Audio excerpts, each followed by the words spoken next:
નમસ્કાર બધા વિદ્યાર્થી મિત્રોને.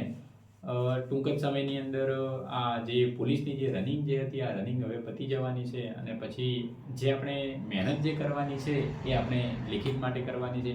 ઘણા બધા વિદ્યાર્થીઓનો પ્રશ્ન હતો કે સાહેબ રનિંગ જે હતું આ રનિંગ પતી ગયું છે પણ હવે આગળ શું કરવું એના માટેની કંઈ રણનીતિ નક્કી નથી. અલગ અલગ ફેકલ્ટીઓ અલગ અલગ કહે છે. યુટ્યુબની અંદર ઘણી બધી ફેકલ્ટીઓ છે, ઘણા બધા વિડીયો છે અને આની અસર વિદ્યાર્થીઓ પર એ થાય છે કે વિદ્યાર્થીઓ પોતે કન્ફ્યુઝનની અંદર છે કે હવે 2-3 મહિનાનો જ્યારે ટાઈમ છે ત્યારે આ ટૂંકા સમયગાળાની અંદર આ સંપૂર્ણ સિલેબસને કઈ રીતે મિત્રો કવર કરવું, આ બાબતે એમને ઘણું બધું કન્ફ્યુઝન છે. તો આજે આપણે જ મળ્યા છીએ, તમને એટલા માટે જ અહીંયા મળ્યા છીએ. તમને મિત્રો જણાવી દઉં તો મેં પણ 2019ની કોન્સ્ટેબલની પરીક્ષા આપેલી હતી અને કોન્સ્ટેબલની એક્ઝામની અંદર બિન હથિયારી કોન્સ્ટેબલની અંદર સિલેક્શન થયું હતું. સુરત જિલ્લાની અંદર 2022ની અંદર પણ પરીક્ષા આપેલી છે, એ પણ પાસ કરેલી છે. બીજું કે નશાબંધી એએસઆઈની એક્ઝામ પણ પાસ કરેલી છે, એની અંદર પણ જુનાગઢ પોસ્ટિંગ આવ્યું હતું અને અત્યારે નાયબ હિસાબની સુપર ક્લાસ 3 ડેપ્યુટી એકાઉન્ટન્ટ તરીકે ફરજ બજાવું છું. તો આ કહેવાનું તાત્પર્ય એટલું છે કે મિત્રો કોઈ પણ એક પરીક્ષા પાસ કરવી જ થોડી અઘરી પડે છે. પછી તમારું એકવાર લેવલ બની જાય પછી બધી એક્ઝામો તમે સરળતાથી પાસ કરી શકો છો. બીજું તો મારી જે રણનીતિ હતી એ ટાઈમે તો મને શેનો ફાયદો થયો, કયા કયા વિષયોનો ફાયદો થયો, કયા કયા વિષયો ઉપર આપણે ફોકસ કરવો જોઈએ અને કયા વિષયો તમારા કાચા હશે, થોડા ઘણા કાચા હશે તો એની અંદર થોડી વધારે આપણે પ્રેક્ટિસ કરી અથવા તો બીજા જે મજબૂત આપણા જે વિષયો છે આ મજબૂત વિષયો ઉપર કઈ રીતે વધારે પકડ બનાવી અને એના જે પ્લસ પોઈન્ટ છે આપણે ગ્રહણ કરી શકીએ. તો એના માટે કરીને એક તો એનો જે મુખ્ય સિલેબસ છે આ સિલેબસ ઉપર ધ્યાન આપવું જોઈએ. મિત્રો મેં જ્યારે આટલી બધી પરીક્ષાઓ પાસ કરી છે, 10થી પણ વધારે સરકારી પરીક્ષાઓ પાસ કર્યાનો અનુભવ છે, તો એની અંદર મારા જે મુખ્ય વિષયો હતા તો ગુજરાતી, ગણિત અને અંગ્રેજી. તો આ 3 વિષયો ઉપર તમારી જેટલી મિત્રો પકડ હશે ને તો એટલું જ તમને એક્ઝામની અંદર આ વધારે કામ આવશે. કેમ તો જીકે જે રહ્યું આ જીકેનો દરિયો વિશાળ છે. જીકેનો દરિયો વિશાળ છે.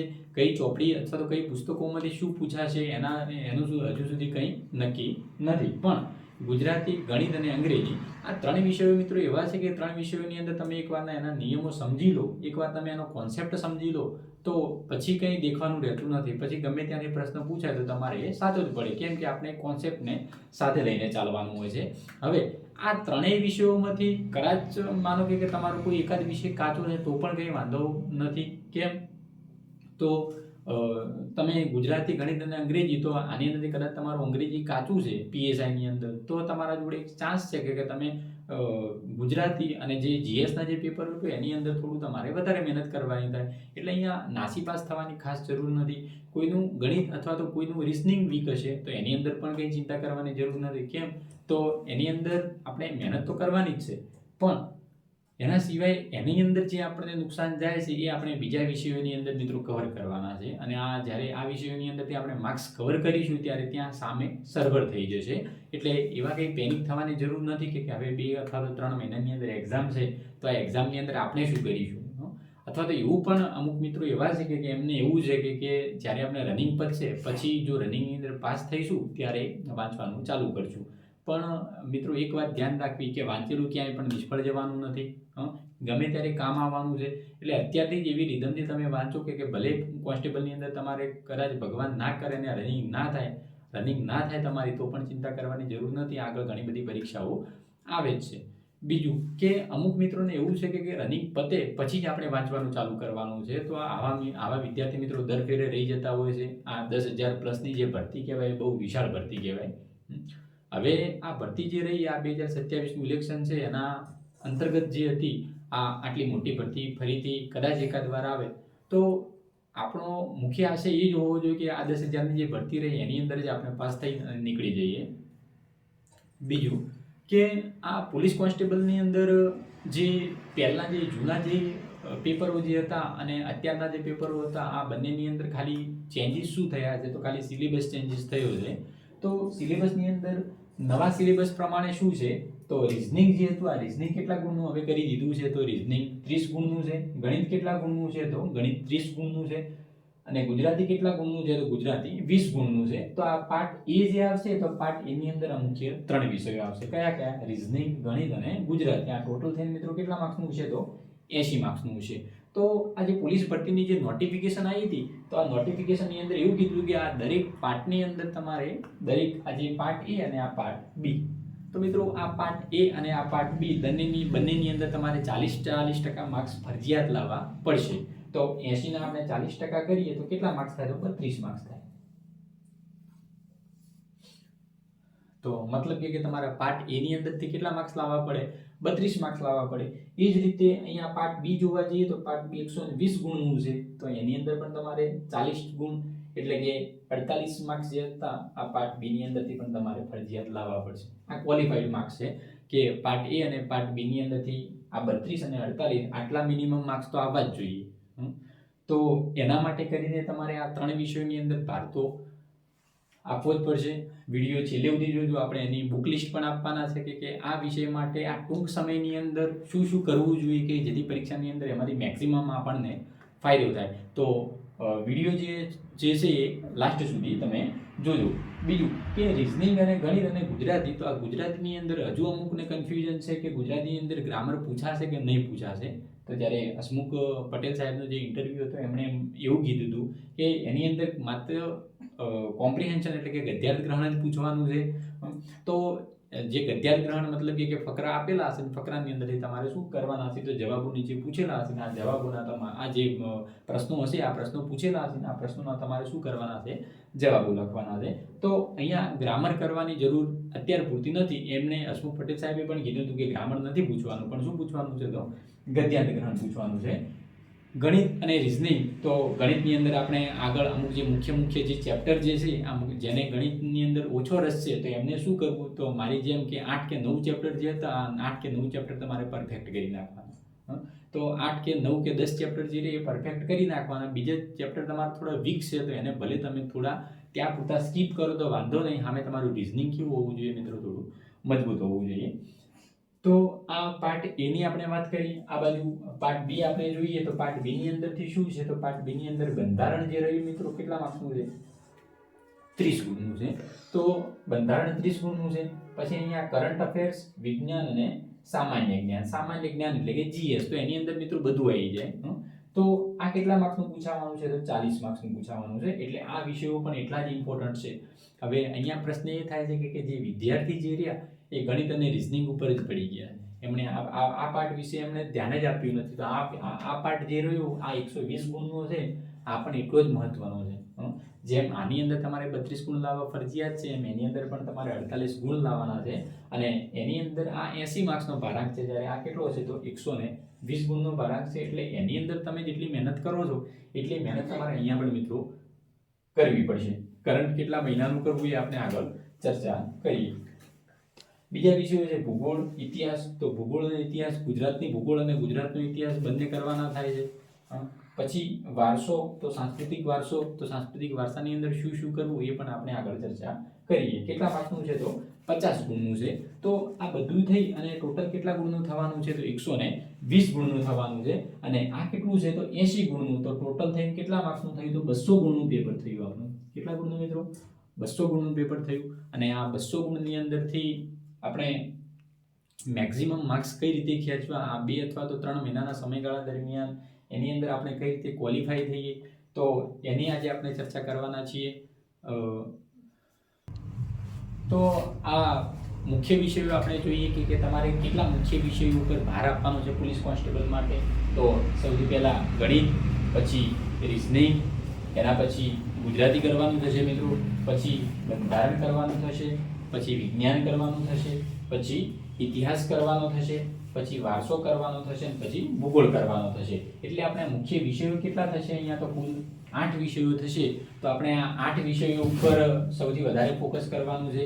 તો 8 વિષયોની અંદરથી આપણે જોઈએ તો ગણિત ને રિઝનિંગ જે રહ્યું આ ગણિત ને રિઝનિંગ ઉપર થોડો વધારે ભાર આપવાનો છે. કેમ?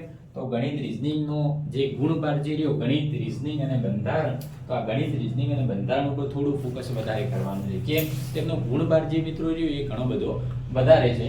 તો અત્યારે કઈ રણનીતિથી આ દરેક વિષયો કરવા જોઈએ એ રણનીતિ વિશે આપણે અહીંયા ચર્ચા કરીએ કે ગણિત કયા સમયે કરવું, રિઝનિંગ કયા સમયે કરવું, આ બંધારણ અને થિયરીના જે વિષયો છે કયા સમયે કરવું અને કઈ પુસ્તકમાંથી કરવું, તો એના વિશે આપણે ચર્ચા કરીએ. તો હવે આગળની રણનીતિ મિત્રો શું હોઈ શકે કે જ્યારે આપણે સમય જે રહ્યો, સમય બહુ ઓછો વધ્યો છે.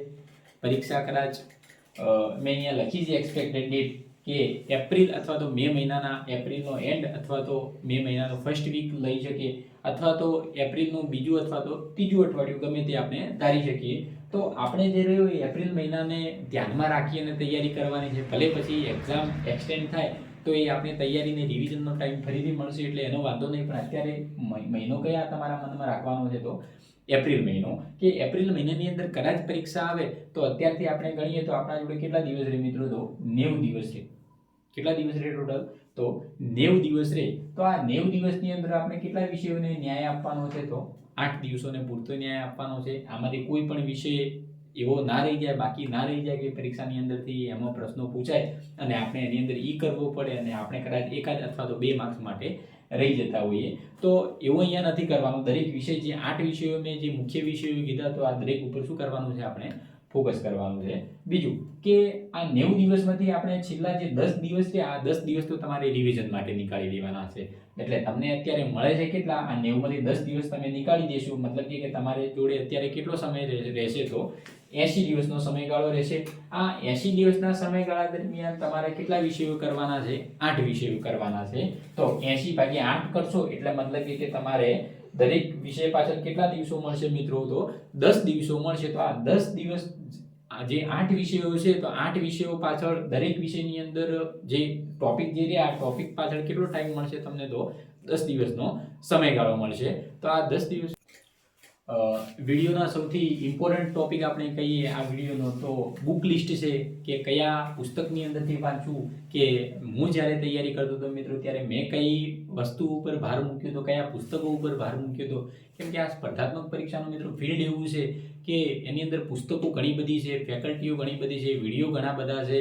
એટલે વિદ્યાર્થીઓ જોડે ઘણું બધું છે, પુસ્તકોને ત્યાં પ્રેફરન્સ ઘણી બધી છે, પણ એની અંદરથી જે આપણને જે ઓથેન્ટિક કહેવાય છે, આ ઓથેન્ટિક પુસ્તકો અથવા તો જેની અંદરથી પરીક્ષાની અંદરથી પ્રશ્નો પૂછાતા હોય છે, તો એવા પુસ્તકોની પસંદગી અને આ ટૂંક સમયની અંદર એ પુસ્તકોનું વાંચન તો એ ખાસ અહીંયા જરૂરી છે કે આ પુસ્તકોની પહેલાં પસંદગી કરવી. મિત્રો આ બધા પુસ્તકો એક સાથે લઈ અને મૂકી નથી દેવાના. કેમ કે થાય છે શું કે આપણે આ બધા પુસ્તકો જે રહ્યા એક સાથે લઈ અને મૂકી દઈએ છીએ, ખર્ચો ઘણો બધો કરી દઈએ છીએ અને પછી વાંચતા નથી, તો ત્યાં પૈસાનો પણ શું થાય છે? બગાડ થાય છે. તો એટલા માટે કરીને મારી એક પર્સનલ સલાહ એવી છે કે તમે ગણિત રિઝનિંગની પુસ્તક તો લઈ જ દેવાની, બંધારણની પુસ્તક તો લઈ જ દેવાની, પણ આ જે નીચેના જે વિષયો છે એ તમે એકાદ વિષય એક વિષયની લઈ અને ચાલુ કરો કે ભાઈ તમારું વિજ્ઞાન પતે છે, આ વિજ્ઞાન તમારું એક વિષય તૈયાર થાય છે, પછી જ તમે વારસાની ચોપડી વસાવો. આ એક સાથે કે બધું લઈ અને મૂકી નથી દેવાનું, જેનાથી તમારા માતા પિતાના પૈસાનો પણ વ્યય થાય. તો આવું આપણે નથી કરવાનું. તો બુક લિસ્ટ સામે આપણે ચર્ચા કરીએ તો ગણિતની અંદર શું કરવું મિત્રો? તો જેને ગણિતનું જે બેઝિક જે રહ્યું, આ બેઝિક પહેલાં તો કરવું પડે. તો બેઝિકના મુખ્ય ચેપ્ટરો કયા કયા છે? તો મુખ્ય ચેપ્ટરો આપણે જોઈએ તો પહેલું તો સંખ્યાઓ છે, લસા ગુસા છે, પછી વર્ગ વર્ગમૂળ, ઘન ઘનમૂળ. તો આ જે પાયાના જે ચેપ્ટરો છે, આ પાયાના ચેપ્ટરો પહેલાં ખાસ તમારે એનો કોન્સેપ્ટ સમજવો જરૂરી છે ગણિતનો. તમારે વર્ગ અને ઘન 1 થી 25ના વર્ગ અને 1 થી 15 સુધીના ઘન જે રહ્યા, ઘન તમારા મોઢે હોવા જોઈએ. કેમ? આ ના હોય તો પણ ચાલે, પણ આ જરૂરી કેમ છે? તો પરીક્ષાની અંદર જો તમારે આ બધું મોઢે હશે તો તમે વધારે સ્પીડથી એ દાખલો ગણી શકશો. તો અમુકને એવી પણ ફરિયાદો હોય છે કે ગણિતની અંદર છેલ્લે ટાઈમ રહેતો નથી. તો આ ટાઈમ મેનેજમેન્ટ માટે પણ જો તમારું બેઝિક ક્લિયર હશે તો તમે તરત ઓપ્શનો ઉપરથી, વિકલ્પો ઉપરથી તમે ડાયરેક્ટ જવાબ ટીક કરી શકશો. તો એના માટે કયા પુસ્તકોની પસંદગી કરવી? તો એક તો શહેજાદ કાઝીની જે હોય છે ગણિત એક અભ્યાસ, તો એ પણ સરસ પુસ્તક છે. એની અંદર જે ટ્રીકો આપી છે, આ ટ્રીકો પણ મેં યુઝ કરી છે, એટલે મને ખબર છે કે ભાઈ આ પુસ્તક કેવી છે? સારી છે.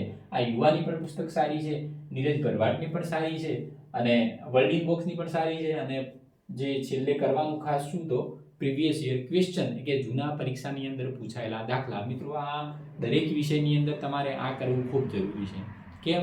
અમુક એમ કહેતા હશે કે હવે પહેલના પેપરોની જેમ આ રીતે પ્રશ્નો પૂછાતા નથી, રિપીટ નથી થતા. પણ ભલે અહીંયા તમારા પ્રશ્નો રિપીટ નથી થતા, ભલે બેઠો એ દાખલો પરીક્ષાની અંદર નથી આવતો, પણ એના જેવો દાખલો અથવા તો તમારા એ પ્રકરણની અંદરથી તમે માની લો કે નફો ખોટ તમે પ્રકરણ જોયું, તો આ નફો ખોટના પૂછાયેલા દાખલા ફરીથી રિપીટ નથી થવાના, પણ તમે એની પેટર્ન પકડી શકશો. કઈ રીતે પેટર્ન? તો કે એની અંદરથી આ ટોપિકની અંદરથી નફા ખોટની અંદરથી આ જે એનો પોઈન્ટ રહ્યો એની અંદરથી સૌથી વધારે દાખલા પૂછાય છે. તો આપણે શું કરવાનું? તો પ્રીવિયસ યર ક્વેશ્ચન ઉપરથી અંદાજો લગાવવાનો છે કે આ ટોપિક ઉપર આપણે વધારે ભાર આપવાનો છે. તો એની અંદર આપણે ગણિતની અંદર આ 4 પુસ્તકો લાવવાની મિત્રો જરૂર નથી. જો તમે ગ્રુપની અંદર તૈયારી કરતા હોય 4 કે 5 જણા, અથવા તો લાઇબ્રેરીની અંદર તૈયારી કરતા હોય તો કોઈ એક સહેજાદ કાજી લાવે, કોઈ યુવા લાવે, કોઈ નીરજ ભરવાડની બુક લાવે, કોઈ વર્લ્ડ ઇનબોક્સની લાવે. વર્લ્ડ ઇનબોક્સની પણ જે હાથથી લખેલી જે બુક છે તો એની અંદર શોર્ટ ટ્રીકથી બહુ સારા પ્રશ્નો આપ્યા છે. અને બીજું કે પૂછાયેલા પ્રશ્નો. જો તમે ઘરે એકલા તૈયારી કરતા હોય તો એની અંદરથી તમારે આ 1, 2, 3, 4 પુસ્તકોમાંથી તમારે કોઈ પણ એક જ પુસ્તક તમે લઈ લેશો. મારા મત મુજબ સહેજાદ કાજી જે રહી એ ઉત્તમ પુસ્તક છે. તો આ એક પુસ્તક તમે લઈ લેવાની, અને બીજું કે જે પૂછાયેલા પ્રશ્નો જે રહ્યા એ કરી દેવાના. તો તમારે આ એક વિષય જે રહ્યો એ વિષય શું થશે? તો ક્લિયર થશે.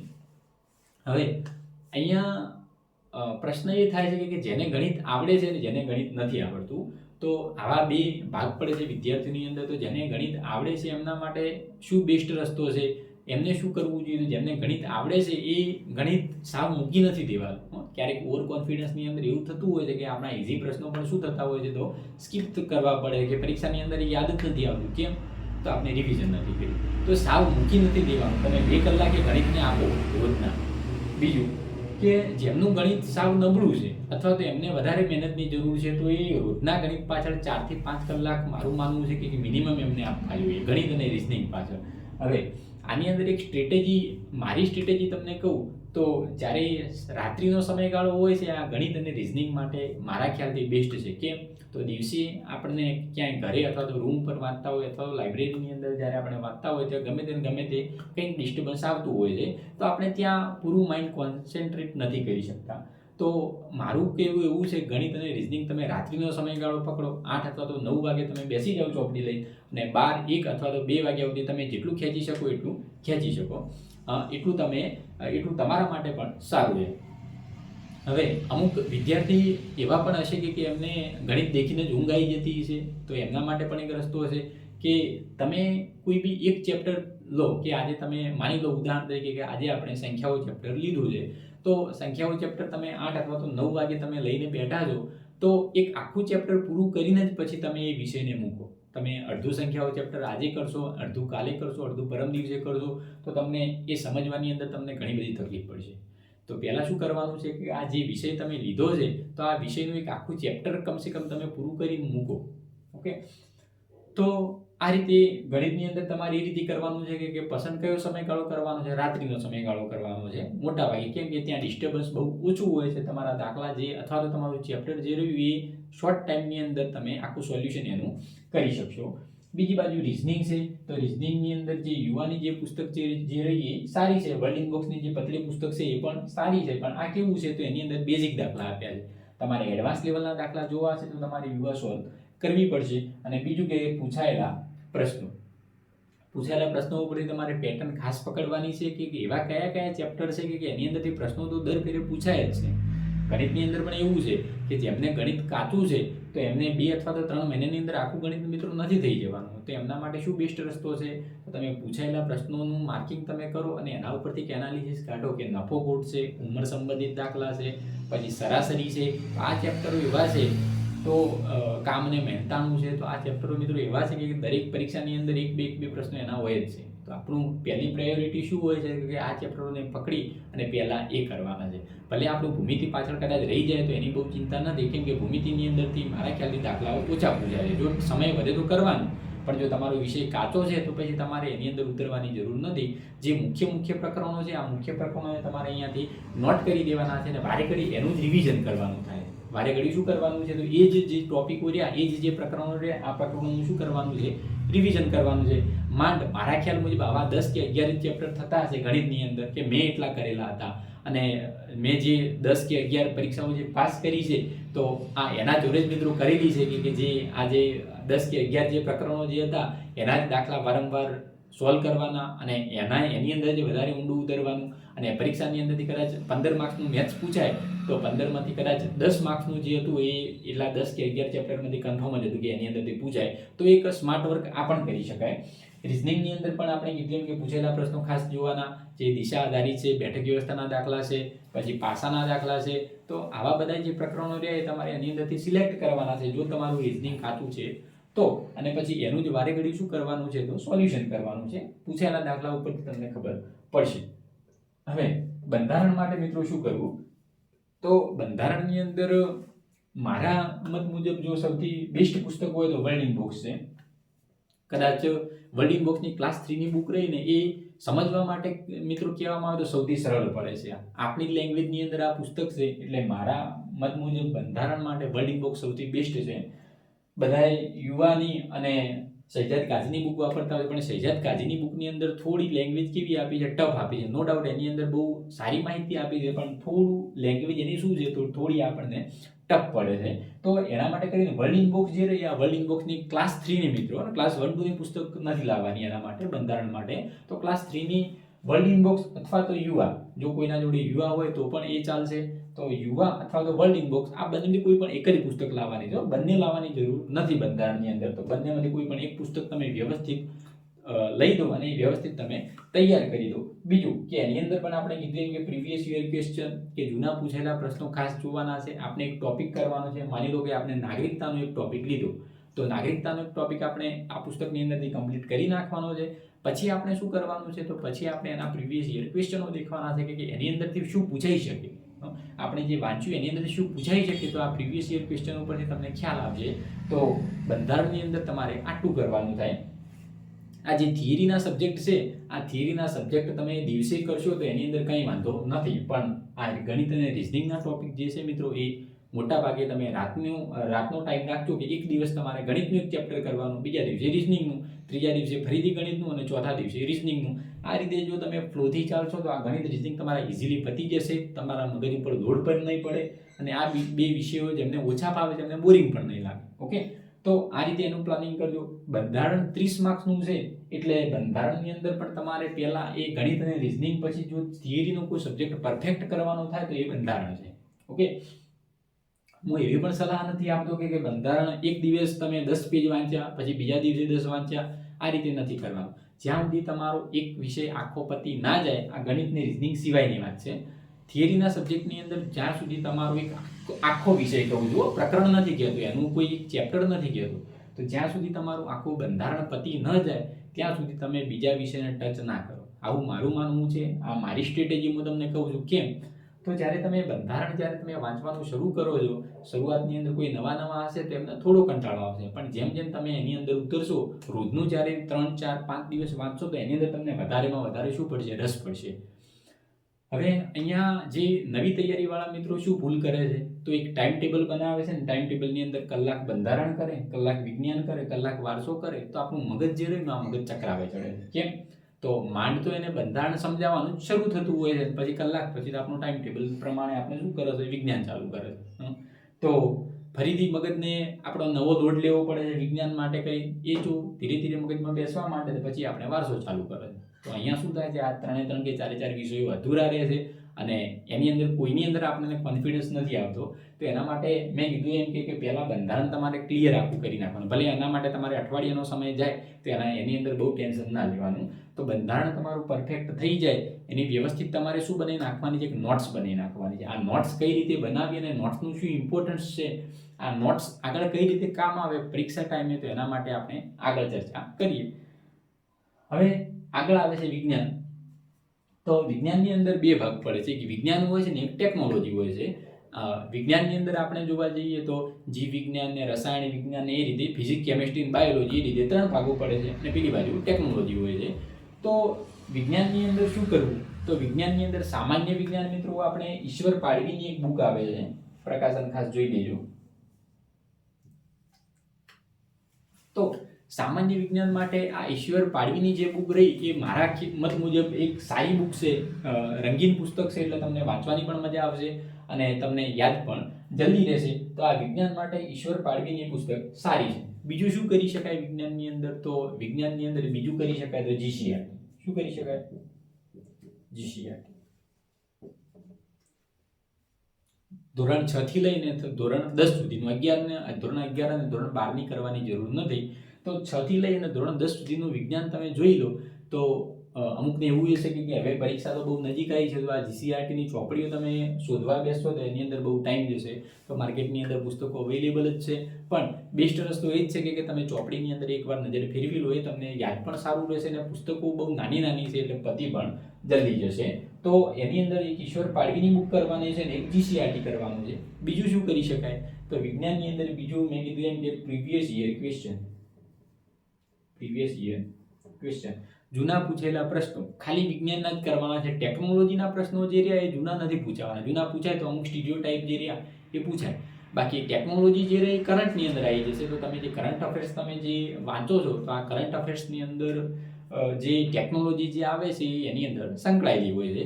તો આ સામાન્ય વિજ્ઞાન માટે તમારે એક ઈશ્વર પાડવીની બુક કરવાની છે, બીજું કે જીસીઆરટી કરવાનું છે, ત્રીજું કે પ્રીવિયસ યર ક્વેશ્ચન અથવા તો જૂના પૂછાયેલા પ્રશ્નો કરવાના છે. એના ઉપર તમને ખ્યાલ આવશે કે વિજ્ઞાનની અંદર તમારું બંધારણ પૂછે એટલે એક વિષયો તમે આ રીતે ચાલુ કરજો. પછી સાંસ્કૃતિક વારસો, તો સાંસ્કૃતિક વારસાની અંદર બેસ્ટ સોર્સ કોઈ હોય તો ધોરણ 10 ની પુસ્તક છે. આ ધોરણ 10 ની લગભગ આ 90% પુસ્તક તમે ગણો ધોરણ 10 ની સામાજિક વિજ્ઞાનની, વિજ્ઞાન નહીં, સામાજિક વિજ્ઞાન કહું છું. તો આ સામાજિક વિજ્ઞાનની પુસ્તક તમે દેખશો તો આ સામાજિક વિજ્ઞાનની પુસ્તકની અંદર સાંસ્કૃતિક વારસો બહુ સરસ રીતે સમજાયેલો છે. એકવાર તમે ધોરણ 10 ની પુસ્તક લઈને જોઈ લેજો. બીજું આની અંદર એક્સ્ટ્રા શું કરવાનું થશે? તો એક અસુતાબેન શેદાણી કરીને એક લેખિકા છે, નામ ખાસ જોઈ લેજો. શું? તો અસુતાબેન શેદાણી. તો એમની સાંસ્કૃતિક વારસાની પુસ્તક પણ બહુ સરસ છે. જીપીએસસી પણ એમનો સોર્સ લેતી હોય છે કે એના આ પુસ્તકોમાંથી હજુ પણ પ્રશ્નો પૂછાતા હોય છે. બીજું જોરાવરસિંહ જાદવ, જીપીએસસીના જે એસ્પિરન્ટ્સ હશે એ આ બંને પુસ્તકોને પસંદ કરે છે. એક જોરાવરસિંહ જાદવનો સાંસ્કૃતિક વારસો અને બીજું એક અસુતાબેન શેદાણી. તો આ બંને પુસ્તકો ના વસાયું હોય તો તમે જોઈ લેજો. કદાચ પીડીએફ ફોર્મેટમાં પણ ક્યાંય ઉપલબ્ધ હોય તો તમે એકવારની નજર મારી લેજો અને એની અંદરથી ખાસ નોટ્સ તમે બનાવી લેવી. બંને મિત્રો બહુ સરસ પુસ્તકો છે. મને પણ એક મિત્રએ રિફર કરી હતી જ્યારે હું તૈયારી કરતો હતો. તો આ બંને પુસ્તકો સરસ છે. અને બીજું કે આ ત્રણ સિવાય તમારે એક્સ્ટ્રા શું કરવાનું છે? તો પ્રીવિયસ યર ક્વેશ્ચન શું કરવાનું છે? તો જૂના પૂછાયેલા પ્રશ્નો ખાસ કરવાના છે. હવે આવે છે આગળ ભૂગોળની અંદર ભૂગોળ મિત્રો જ્યારે હું લેક્ચર લેતો હોઉં છું ત્યારે મારો એક જ ધ્યેય હોય છે કે જ્યારે ભૂગોળ ભણાવવાની શરૂઆત આપણે કરતા હોય ત્યારે દરેક વિદ્યાર્થીને એનો મેપ આવડવો જોઈએ. જો તમે ગુજરાતની ભૂગોળ તમે તૈયાર કરો છો તો ગુજરાતની ભૂગોળની અંદર તમને ગુજરાતનો મેપ તમને પરફેક્ટ આવડવો જ જોઈએ. તો તમને યાદ રાખવું બહુ સરળ પડી જશે. બાકી ભૂગોળ વિષય જે રહ્યો તમે ગોખવાથી તમે જો એ કરવા જશો તો પછી પરીક્ષા ટાઈમે તમને બહુ તકલીફ પડશે. તો ગુજરાતના ભૂગોળની અંદર મારો એક પર્સનલ સજેશન છે કે તમે નકશો ગમે એમ કરીને તમે તૈયાર કરી નાખજો. અને જ્યારે પણ તમે ભૂગોળ વાંચવા બેસો, ગુજરાતના જિલ્લા તમે વાંચવા બેસો ત્યારે નકશો ફરજિયાત તમે લઈને તમારી જોડે બેસો અને એની અંદર થોડા ટીક માર્ક કરો કે જો આ ખાખરિયા ટપ્પાનો વિસ્તાર છે તો કયાથી કયા વિસ્તાર વચ્ચેનો પ્રદેશ ખાખરિયા ટપ્પા કહેવાય છે. ઘેડ વિસ્તાર જે ઘેડ પંથક કયો ગણાય છે. તો આ બધા જે પ્રશ્નો જે રહ્યા એ તમને નકશાથી જલ્દી યાદ રહેશે. હું જ્યાં ભણાવું છું ત્યાં પણ આ નકશાથી જ મેં તૈયાર કરાવેલું છે. ભારતની ભૂગોળ માટે શું કરવું? તો ભારતની ભૂગોળ માટે ભારતનો નકશો તમારે તૈયાર કરવાની મિત્રો જરૂર નથી. કેમ? તો ભારતની ભૂગોળની અંદર રાજ્યોમાંથી પ્રશ્નો બહુ ઓછા પૂછાય છે. તો રાજ્યોમાંથી પ્રશ્નો બહુ ઓછા પૂછાય છે તો આપણે શું કરવાનું છે? તો ભૌતિક ભૂગોળ કરવાની. તો આ ભૌતિક ભૂગોળ એટલે શું? તો ભૌતિક ભૂગોળની અંદર આપણે ખાસા બધા પ્રકારો પડે છે. ભૌતિક ભૂગોળ પૂછાય છે, આર્થિક ભૂગોળ હોય છે, રાજકીય ભૂગોળ હોય છે. તો આ રીતે અલગ અલગ પ્રકારો છે. પછી બીજું કે આ જે ભૂગોળની અંદર આપણે જોતા હશું કે ધરતીકંપો હશે, પછી જે જમીનોના જે પ્રકારો જે રહ્યા જમીનોના પ્રકારો. તો આ પુસ્તકો ભૂગોળ જે રહ્યું આ ભૂગોળ માટે સૌથી સારામાં સારી પુસ્તક કઈ? તો શહેજાદ કાઝીની એક પુસ્તક છે ભૂગોળ એક અભ્યાસ. શહેજાદ કાઝીની એક પુસ્તક છે ભૂગોળ એક અભ્યાસ. એની અંદરથી તમારે ભૌતિક ભૂગોળ પણ આવી જાય છે અંદર, પછી આર્થિક ભૂગોળ પણ આવી જાય છે અને રાજકીય ભૂગોળ પણ આવી જાય છે.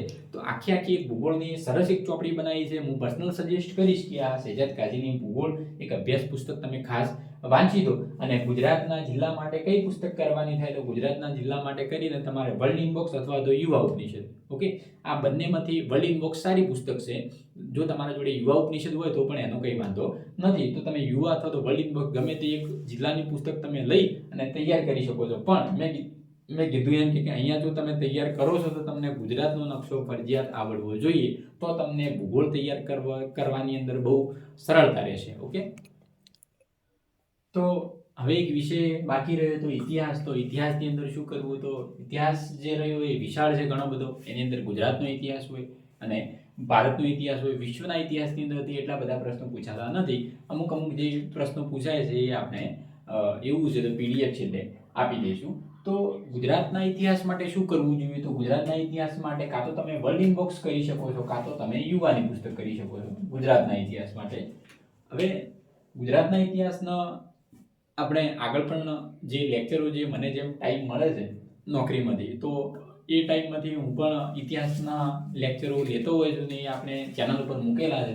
તમે વાઘેલા વંશ, બૌદ્ધ અને જૈન ધર્મ અથવા તો વૈદિક યુગ પણ મૂકવાનો છે વિડીયો. તો આ બધા વિડીયો તમે જોશો તો આપણે પોલીસના જે સિલેબસની અંદર ઇતિહાસના ટોપિક જે આપ્યા છે એ ટોપિકને લઈને જ આપણે વિડીયો બનાવીએ છીએ. તમે એકવાર જોજો અને એની એક નોટ્સ બની દેજો.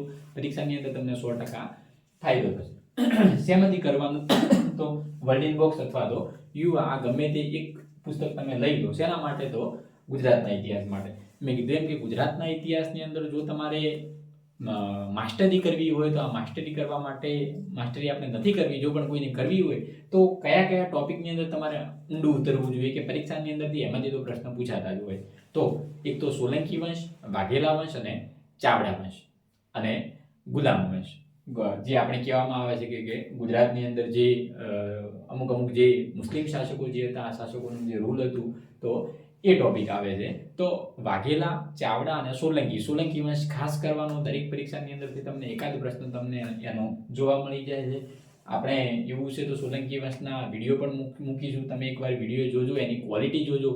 અને જો મિત્રો આટલી સરસ માહિતી આપ્યા પછી પણ જો હજુ ચેનલને સબસ્ક્રાઇબ તમે ના કરી હોય તો તમે ખાસ સબસ્ક્રાઇબ કરજો. કેમ? તો આ બધી જે માહિતી જે રહી એ એવી ઘણી બધી ફેકલ્ટીઓ છે કે જેમણે આ પરીક્ષાઓ ક્યારેય આપી જ નથી, તોય તમને આ બધું જ્ઞાન આપતી હોય છે કે ભાઈ એમને જ ખબર નથી, એ ક્યારેય પરીક્ષા આપવા નથી ગઈ અથવા તો આપવા ગઈ છે તો પણ પાસ નથી થઈ. ઓકે, અને આ જે તમને મેં જે માહિતી જે આપી છે, મેં પોતે આ એક્ઝામ આપી છે, એક્ઝામ ક્રેક કરી છે અને પછી તમારા જોડે આ અનુભવ શેર કર્યો છે. તો હજુ જેણે વિડીયોને લાઈક ના કર્યો હોય તો લાઈક કરી દેજો.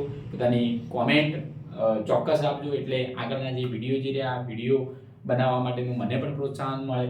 અને ત્રીજું કે જે સબસ્ક્રાઇબ જેમણે ના કર્યું હોય તો એ ચેનલને ખાસ સબસ્ક્રાઇબ કરી નાખો. તો આપણે પોલીસ કોન્સ્ટેબલના જે એસ્પિરન્ટ્સ જે રહ્યા એમના માટે ફરીથી કંઈક આવું સ્પેશિયલ લઈને આવીશું કે જે એક્ઝામ ટાઈમે એમને બહુ ઉપયોગી થાય.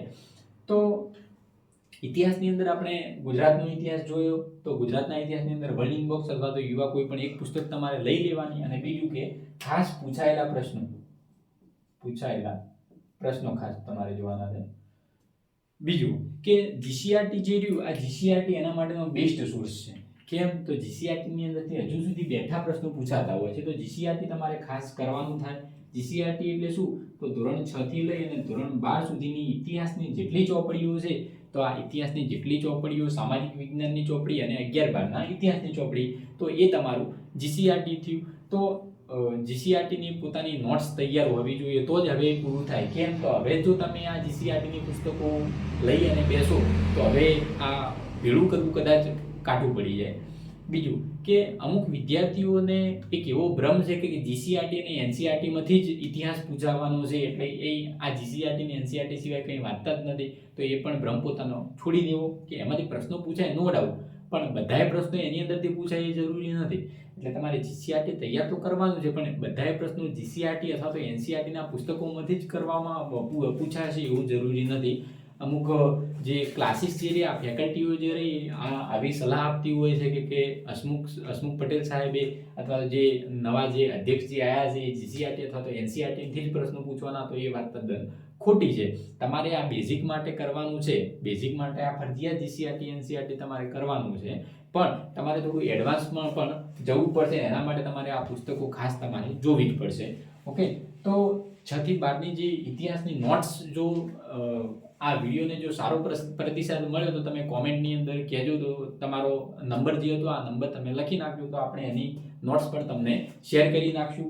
પણ ક્યારે જ્યારે આપણે 1000 સબસ્ક્રાઈબર પૂરા થશે ત્યારે. કેમ કે આ મેં પણ એની અંદર મહેનત કરી છે. 6 થી 12ની નોટ્સ એટલી સરસ બનાવેલી છે કે તમારે પાછળથી કંઈ દેખવું જ નહીં પડે અને દરેક પરીક્ષાની અંદર આ વસ્તુ તમારે કામ આવશે. ઓકે, તો આ ઇતિહાસની અંદર, ગુજરાતના ઇતિહાસની અંદર આ થયું. હવે ભારતના ઇતિહાસ માટે શું છે? તો ભારતના ઇતિહાસ માટે કોઈ તમારે સ્પેશિયલ બુક કદાચ લાવી હોય તો તમે વર્લ્ડ ઇનબોક્સ અથવા તો યુવાની કોઈ પણ એક પુસ્તક તમે લઈ દેજો અને પૂછેલા પ્રશ્નો જોઈ લેવાના. બાકી જીસીઆરટીની અંદર મોટા ભાગે ભારતનો ઇતિહાસ આપેલો છે. એટલે જીસીઆરટી તમે કરશો 11 કે 12નો તમે ઇતિહાસના પુસ્તક તમે વાંચશો તો એની અંદર પણ ઘણું બધું જે સારા ટોપિકો જે છે અંદર એડ થઈ ગયા છે. હવે આ પ્લાનિંગ શું હોવું જોઈએ? તો આ પ્લાનિંગ આપણે જોઈએ તો રોજનું કેટલા કલાકનું મિત્રો વાંચન હોવું જોઈએ. ઘણા બધા વિડીયો એવા હશે કે તમને એવું મળશે કે તમે 10 કે 12 કલાક ના વાંચો, એના કરતાં તમે સારું 3 કે 4 કલાક વાંચો તો તમે થઈ જાઓ પાસ. પણ આવું કોમ્પિટિટિવ ફિલ્ડની અંદર આ અશક્ય વસ્તુ છે. કેમ કે તો સામે ફોર્મ એટલા બધા ભરાણા છે, 13 14 લાખ મિત્રો ફોર્મ ભરાણા હોય ત્યારે 3 કલાકની મહેનતથી આપણે એવી અપેક્ષા ના રાખી શકીએ કે આપણા સારા રેન્કથી આપણે પરીક્ષા પાસ કરી શકીશું. એટલે મહેનત તો તમારે કરવી જ પડશે, તમારે ભોગ તો આપવો જ પડશે. જો તમારે વર્ધી જોઈએ છે, આ વર્ધી પાછળની તમારે ખુમારી જોઈતી હોય તો તમારે એના માટે ખાસ મહેનત તો તમારે કરવી જ જોઈએ. તો કેટલા કલાક વાંચવું જોઈએ? તો 13 થી 14 કલાક તમારે વાંચવું જોઈએ. આનાથી પણ બેસ્ટ આઈડિયા એ છે કે તમે જ્યારે ઊંઘવાનો 6 કલાકનો સમય કાઢી નાખો અને એના સિવાયનો તમારે મેક્સિમમ સમય શેના પાછળ આપવાનો છે? તો વાંચન પાછળ આપવાનો છે. તમારો સમય જે રહ્યો આ કઈ જગ્યાએ બગડે છે એની તમારે એક નોટ કરી લેવાનું છે. કે કોઈની સગાઈઓ થયેલી હોય, કોઈના લગ્ન થયેલા હોય તો તમારી દીકુ અથવા જે ચકુ જે હોય છે તો આ મિત્રો દીકુ અથવા ચકુને કહેવાનું કે ભાઈ 3 મહિના તું શું રાખ, થોડી શાંતિ રાખ. જ્યાં સુધી મારી આ જે પેપર જે રહ્યું આ પેપર ના પતે ત્યાં સુધી એને થોડું કહેવાનું કે આ પરીક્ષા ટાઈમે તું થોડું ઓછું ડિસ્ટર્બન્સ કર.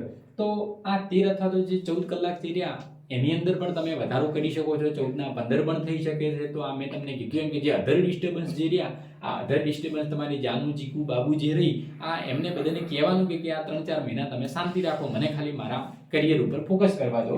તો આ ખાસ મહત્વનો પોઈન્ટ છે. અત્યારે મિત્રો લગ્નનો પણ સમયગાળો છે. આજુબાજુ એટલો બધો ભપકો જે હશે તો તમને પણ થશે કે જઈ અને થોડો કલાક ફરતો આવ. તો તમે ખાલી એક આટલો ટાઈમ 3 મહિના તમે સાચવી લેજો. પછી તમે ખાલી વિચારો કે કોઈના લગ્નની અંદર તમે વર્દી પહેરી અને તમારી મિત્રો જ્યારે એન્ટ્રી થશે ત્યારે તમારો કેવો વટ હશે. અને જો અત્યારે તમે ખાલી એમને એમ જશો તો ત્યાં તમારો કોઈ ભાવે નહીં પૂછે કે ભાઈ ખાવા માટે આવી ગયો છે. અને જો તમે કોઈ વર્દી પહેરી અને પોલીસ કોન્સ્ટેબલની વર્દી પહેરી અને નેક્સ્ટ યર તમે લગ્નની અંદર જશો તો તમે સ્પેશિયલ અતિથિ તરીકે તમારા વરરાજા પણ લાડો તમને સામેથી બોલાવશે કે ભાઈ ખાસ માણસ આવ્યો છે મારો. તો પર્સનલ સલાહ આ જ છે કે તમે તમારા મનને કંટ્રોલ કરો. તમારા ફોન અથવા તો સોશિયલ મીડિયા જે રહ્યા, સોશિયલ મીડિયા, ઇન્સ્ટાગ્રામ, તમારું ફેસબુક, સ્નેપચેટ આ જે પણ વાપરતા હોય ને 3 મહિના માટે તમે આજથી જ આ વિડીયો જોઈને તમે અત્યાર પૂરતું મૂકી દો. જેટલું તમારે પાછળથી ઉપયોગ કરવો હશે એટલો તમે કરી શકશો. હું મારી વાત કરું તો જ્યારે હું તૈયારી કરતો હતો 2018-19ની અંદર તો મેં આ જે એન્ડ્રોઈડ ફોન હતો, એન્ડ્રોઈડ ફોન આપી દીધો હતો. મારા જોડે એક સાદો ફોન હતો અને એક એવો પ્રણ લીધો હતો કે જ્યાં સુધી સરકારી નોકરી ના મળી જાય ત્યાં સુધી આ જે એન્ડ્રોઈડ ફોન હતો એન્ડ્રોઈડ ફોનનો ઉપયોગ નહીં કરું. અને મિત્રો ખરેખર એનું એક જોરદાર રિઝલ્ટ મળ્યું હતું. અને નશાબંધી એએસઆઈ જેવી પરીક્ષા કે જે માત્ર 35 જગ્યાઓ હતી ને આવી 35 જગ્યાઓની અંદર પણ કોમ્પીટ થઈ અને પાસ કરેલી છે. તો આ બધી નાની બાબતો જે રહી આપણે ખાસ ધ્યાન રાખવાની છે. આજે 13-14 કલાકનું જે વાંચન રહ્યું એની અંદર તમારે 2 ભાગ પાડવાના છે. કયા? તો એક થિયરીના સબ્જેક્ટ માટે અને એક ગણિત રીઝનિંગ માટે. મેં તમને એમ કીધું કે રાતના જે સમયગાળો રહ્યો એ શું કરવાનું છે? તમારે ગણિત રીઝનિંગ કરવાનું છે. અને સવારથી સાંજનો જે સમયગાળો છે આ સમયગાળા દરમિયાન તમારે થિયરીના સબ્જેક્ટ કયા? તો ભૂગોળ ગણી લો અથવા તો વારસો ગણી લો, ઇતિહાસ ગણી લો. અને એની અંદર પણ મેં ખાસ કીધું હતું કે તમારો એક વિષય મિત્રો પતે પછી જ તમારે બીજા વિષય તરફ જવાનું છે. ગણિત રીઝનિંગ તો રોજનું કરવાનું છે. મતલબ એક દિવસ ગણિત, એક દિવસ રીઝનિંગ, પછી ગણિત, પછી રીઝનિંગ. આ તો રોજનું કરવાનું છે.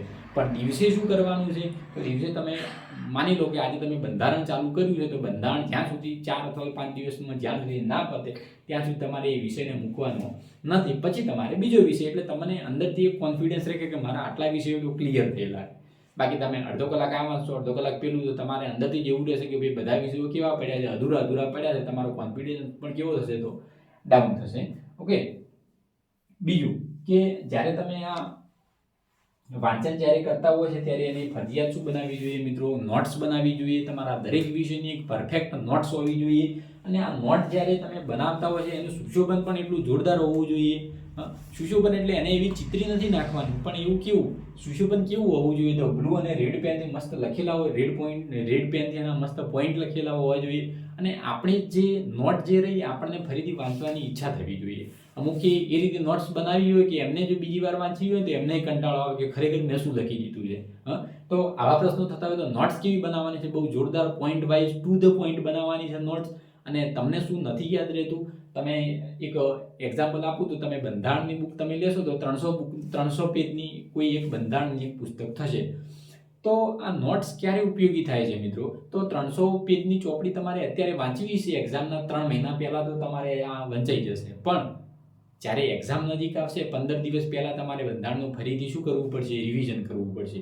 હવે આ 300 પેજની પુસ્તકમાંથી તમે જ્યારે નોટ્સ બનાવી છે ત્યારે માંડ 100 પેજની નોટ્સ બની હોય. આ 100 પેજની નોટ્સ જ્યારે તમે પહેલી વાર રિવિઝન કરવા બેસશો ત્યારે આ નોટ્સને રિવિઝન કરતા કદાચ મારા ખ્યાલથી 1 દિવસ થાય. ઓકે, પણ જ્યારે તમે બીજા અને ત્રીજી વાર જ્યારે એનું રિવિઝન કરશો અથવા તો એક્ઝામ ટાઈમે તમે એનું રિવિઝન કરશો તો આ આખો તમારી જે ચોપડો જે રહ્યો, તમારી નોટ્સ જે રહી, આ 2 કે 3 કલાકની અંદર આખો વિષય તમારો પતી જાય. વિચારો કે જો એની જગ્યાએ એના બદલે જો તમારી જગ્યાએ તમારા જોડે જો નોટ્સ ના હોય, તમે જો ચોપડીનું રિવિઝન કરવાનું હોય તો આ 300 પેજની ચોપડી તમારે રિવિઝન કરતાં કરતાં તમારે આંખે પાણી આવી જાય. તો એનો મુખ્ય હેતુ એ જ છે કે પરીક્ષાના જે છેલ્લા 10 અથવા તો 15 દિવસ જે રહ્યા એની અંદર આ જે નોટ્સ જે રહ્યા આ નોટ્સનો કઈ રીતે ઉપયોગ કરી શકાય અને પરીક્ષાની અંદર ટૂંક જ સમયની અંદર એનું રિવિઝન કઈ રીતે કરી શકાય, તો નોટ્સ ઉપરથી આપણને ખબર પડે. બીજું કે આ આપણે નોટ્સની સજાવટ કીધી, મેં કીધું એમ કે નોટ્સ એટલી મસ્ત સજાયેલી હોવી જોઈએ કે આપણને વાંચવાની પણ મજા આવવી જોઈએ. આપણી નોટ્સ આપણે જ વાંચવાની છે એટલે એની અંદર પોઝિટિવ શોર્ટકટો હોય, નેગેટિવ શોર્ટકટો હોય, એનાથી કોઈ મતલબ નથી. કોઈ મારો ચોપડો વાંચીને હસશે, શું કરશે, મને કેવો માણસ ગણશે, એ બધી ચિંતા આપણે અત્યારે મૂકી દેવાની છે. આપણે ખાલી શેના ઉપર ફોકસ કરવાનું છે? એક્ઝામ ઉપર ફોકસ કરવાનું છે કે આ નોટ્સનો મેક્સિમમ ઉપયોગ આપણે કઈ રીતે કરી શકશું. તો આટલા ટોપિક આ હતા. હવે આપણે આગળના ટોપિક ઉપર ચર્ચા કરીએ. હવે આગળની રણનીતિ શું હોય? તો જેમની તૈયારી મિત્રો જૂની છે કે જેઓ દરેક પરીક્ષાની અંદર અથવા તો ગયા કોન્સ્ટેબલની એક્ઝામની અંદર 2-3 માર્ક્સ માટે રહી જતા હતા, તો એમને શું કરવાનું છે? અથવા તો એવા વિદ્યાર્થીઓ કે જેમને અહીંયા તો બધું આવડે છે, પરીક્ષાના એક્ઝામ પહેલા તો એમને બધું આવડે છે, પણ જ્યારે એક્ઝામની અંદર જાય છે ત્યારે પ્રેશર એમના ઉપર શું થાય છે? પ્રેશર એમના ઉપર આવી થઈ જાય. એટલે એ વિદ્યાર્થી મિત્રો પેપર પૂરું નથી કરી શકતા નિયત સમયગાળા દરમિયાન અથવા તો નિયત સમય મર્યાદાની અંદર 3 કલાકનો જે સમયગાળો આપવાનો છે, તો આ સમયગાળાની અંદર પેપર પૂરું ના કરી શકે તો એમને શું કરવું જોઈએ? તો એમને અત્યારથી શું આપવા જોઈએ? તો મોક ટેસ્ટ આપવા જોઈએ. આ મોક ટેસ્ટ ક્યારે આપવાના છે? તો તમારા બધાય વિષયોનું તમારે રિવિઝન પૂરું થઈ જાય, તો આ વિષયોનું રિવિઝન પૂરું થઈ જાય એના પછી તમારે મોક ટેસ્ટ આપવાના છે. બીજું કે જેમની તૈયારી નવી છે, જેમની તૈયારી શું છે? તો નવી તૈયારી છે, તો એમણે પોતાનો એવો મેક્સિમમ એવો ટ્રાય કરવો કે ફેબ્રુઆરીના અંત સુધી પોતાનો સિલેબસ જે રહ્યો આ સિલેબસ ગમે તેમ કરી અને પૂરો કરી નાખે અને આ સિલેબસ પૂરો થઈ જાય પછી મોક ટેસ્ટ આપે. મોક ટેસ્ટ તો આપવાના જ છે, એનાથી તમને બહુ બધો ફાયદો થશે. હવે કયા મોક ટેસ્ટ લેવા અને શું કરવું એના માટે મોક ટેસ્ટ કેવા પ્રકારના હોવા જોઈએ? તો કોઈ સારી જે એકેડેમી જે હોય એના તમે મોક ટેસ્ટ ખરીદી શકો છો, તો એની અંદર મોક ટેસ્ટથી 100% ફાયદો થવાનો છે. બીજું કે અમુક આપણે વિદ્યાર્થીઓના જે પ્રશ્નો છે આ વિદ્યાર્થીઓના પ્રશ્નોની આપણે ચર્ચા કરીએ તો ગણિત નથી આવડતું તો એના માટે શું કરવું? તો મિત્રો ગણિત માટેની એક જે કહેવાય છે કે જેમને તૈયારી હજુ ગણિતની અંદર ઓછી છે તો મારી પર્સનલ સલાહ છે કે ગણિત સાવ ના કરવું, એના માટે ગણિત આટલું કરવું એ તમારા માટે હિતાવહ છે. કેમ? તો 32 માર્ક્સ તો તમારે લાવવાના જ છે. તો એના માટે શું કરવું? તો તમારે પહેલા બેઝિકના જે ચેપ્ટરો છે, સંખ્યાઓ છે, વર્ગમૂળ, ઘનમૂળ, લસા ગુસા, આ જે બેઝિકના ચેપ્ટરો એકવાર તમારે વ્યવસ્થિત કરી નાખવા, એનો કોન્સેપ્ટ સમજી લેવો ખાસ. 1 થી 30 સુધી તમને ઘડિયા આવડવા જોઈએ, વર્ગ આવડવા જોઈએ, 1 થી 25 1 થી 15 તમને ઘન આવડવા જોઈએ, લસા અને ગુસા આવડવા જોઈએ અને સામાન્ય સરવાળા બાદબાકી ગુણાકાર ને ભાગાકાર એ તો બધાને આવડતા હોય છે. તો જ્યારે તમારું એક બેઝિક તમારું ક્લિયર થઈ જાય, બેઝિકની અંદર તમને સારું એવું તમારું જે હતું પીક આવી જાય, પછી તમારે શું કરવાનું છે? તો તમારે ખાલી બધા ચેપ્ટરો જો તમે ના કરી શકતા હોય, તમને બધું ગણિત ના કરી શકતા હોય તો મારી એવું પર્સનલ સજેશન છે કે તમે 8 ચેપ્ટરો ખાસ જોઈ લો. કેમ? તો આ 8 ચેપ્ટરોની અંદર ગણિતની અંદર મુખ્ય ચેપ્ટરો આ જ છે. દરેક પરીક્ષાની અંદર એની અંદર તમે જોશો તો પ્રશ્નો તમે કોઈ બી જૂની એક્ઝામનું પેપર તમે લેશો તો આ બેઝિકના દાખલાઓ સિવાય તમે આ બધાય દાખલાઓની અંદરથી એકાદ બે પ્રશ્નો તમે ફરજિયાત દરેક પરીક્ષાની અંદર હોય જ છે. તો ગણિત સાવ છોડી મૂકવું એના કરતા 8 ચેપ્ટરો તો ખાસ કરી જ નાખવા કે જેમને ગણિત ઓછું ફાવે છે. કયા કયા? તો મિશ્રણ અને ભાગીદારી. તો મિશ્રણની અંદર જે આવે છે કે ભાઈ દૂધ અને પાણીનું આટલું મિશ્રણ હતું તો કેટલા લીટર ઉમેરવાથી આ રીતે મળે છે, તો એવા મિશ્રણના દાખલા આવે છે. એ જ રીતે ભાગીદારી હોય છે. એના જ સાથે સંકળાયેલું ચેપ્ટર છે ટકાવારી. પછી નફો ખોટ ખાસ કરવાનું છે. પછી સરેરાશ, મધ્યક, મધ્યસ્થ અને બહુલક આ ચેપ્ટર કરવાના છે. પછી અહીંયા ઉંમર આધારિત દાખલાઓ તમારે મિત્રો ખાસ કરવાના છે. જૂના જેટલા તમને દાખલા મળે એ તમારા પુસ્તકની અંદર જે આપેલા છે તો આ ઉંમરવાળું ચેપ્ટર તમે કરો એટલે તમારા 2 માર્ક્સ પાકા થઈ જાય. ગણિતની અંદર 2 અથવા તો 3 માર્ક્સ પાકા થઈ જાય. પછી સાદું વ્યાજ અને ચક્રવૃદ્ધિ વ્યાજ જે રહ્યું, આ સાદું વ્યાજ અને ચક્રવૃદ્ધિ વ્યાજ ખાસ કરી નાખવાનું. સમય અને કાર્ય. પછી સમય, અંતર અને ઝડપ, જેની અંદર આપણે જોશું કે ભાઈ આપણે જોઈએ છે કે હોડીના જે દાખલા હોય, હોડીના દાખલા, ટ્રેનના દાખલા આ પૂછાતા હોય છે. સમય અને કાર્યની અંદર આપણે જોઈએ તો કામ અને મહેનતાણાના દાખલા ઘણા બધા લગભગ મોસ્ટલી દરેક પરીક્ષાની અંદર હોય છે. અને આ 8મા નંબરનો સમય, અંતર અને ઝડપ. તો આટલા ચેપ્ટરો જે મિત્રો છે એ ખાસ તમારે કરવાના છે. આ હોટ ફેવરિટ ટોપિક છે દરેક જે એક્ઝામિનર જે હોય છે તો દરેક પરીક્ષાની અંદર ગણિતનું. હવે રિઝનિંગની અંદર શું કરવું? તો રિઝનિંગ જેમને યાદ નથી રહેતું તો પ્રીવિયસ યર ક્વેશ્ચનો ખાસ કરવાના છે. બીજું કે આ ગણિત અને રિઝનિંગની વાત થઈ. પછી અમુક જે વિદ્યાર્થીઓના જે કોમન પ્રશ્નો હોય છે આ ફિલ્ડની અંદર હું છેલ્લા 3-4 વર્ષથી છું એટલે મને ખબર છે કે જે પરીક્ષા ટાઈમે જે વિદ્યાર્થીની જે હાલત થાય છે એ ખરેખર જોવાલાયક હોય છે. કેટલું બધું પ્રેશર એને હોય છે. આજુબાજુ સમાજના જે વિદ્યાર્થીઓ અથવા તો આજુબાજુના જે લોકો જે એમને મેળા મારતા હોય છે એમને પણ જવાબો દેવાના થાય છે ક્યારેક રિઝલ્ટ ના મળે ત્યારે. તો એના આપણે અમુક કોમન પ્રશ્નો લીધા છે કે ભાઈ વાંચેલું યાદ નથી રહેતું. તો મિત્રો કોઈને એક વારની અંદર વાંચે અને યાદ રહી જતું હોય તો એ વાત તદ્દન ખોટી છે. કોક જે હોય એનું મગજ સારું હોય તો એ 2 વાર અથવા તો 3 વાર વાંચે તો એને ટોપિક ક્લિયર થઈ જતો હોય. કોઈને થોડી કદાચ મેમરી થોડી ઓછી છે તો એ શું કરશે તો આનો આ ટોપિકને 4 અથવા તો 5 વાર વાંચી નાખશે. એનાથી ઓછી છે તો 5 કે 6 વાર વાંચશે. તો અહીંયા મુખ્ય વિષય શું આવ્યો તો રિવિઝન. અહીંયા કોઈ ડલ નથી. આ ફિલ્ડની અંદર કોઈ ડલ નથી. તમે એવા ઘણા બધા વિદ્યાર્થીઓ જોયા હશે કે 10મા અને 12મા ધોરણની અંદર એ ફેલ હશે, પોતે નાપાસ થયેલા હશે, કોલેજની અંદર એટી કટી હશે. એવા વિદ્યાર્થીઓ જે સરકારી નોકરીની પરીક્ષાઓ પાસ કરી અને સરકારી નોકરી મેળવતા હશે. તો એના ઉપરથી ફલિત શું થાય છે કે આ ફિલ્ડની અંદર તમે કેટલું તમારું મગજ છે એ નહીં પણ તમે એનું કેટલું રિવિઝન કરો છો. આ રિવિઝન બહુ ઇમ્પોર્ટન્ટ છે. જે મીડિયમ વિદ્યાર્થી છે એ 5-6 વાર રિવિઝન કરશે અને જે હોશિયાર વિદ્યાર્થી છે એ 2-3 વાર રિવિઝન કરશે. તો અહીંયા લેવલ બધેનું શું થઈ જશે? સરખું થઈ જશે. બીજું કે અમુક વિદ્યાર્થીઓ એવા હશે કે જેમણે વચ્ચે તૈયારી છોડી દીધી છે, એમને વાંચવાનું મન થતું નથી. તો આવા વિદ્યાર્થીઓ માટે બેસ્ટ મોટિવેશન કોઈ એવા તમારે યુટ્યુબની અંદર કે કોઈ એવા ફેકલ્ટીની કોઈ જરૂર નથી કે જે તમને કલાક મોટિવેટ કરે.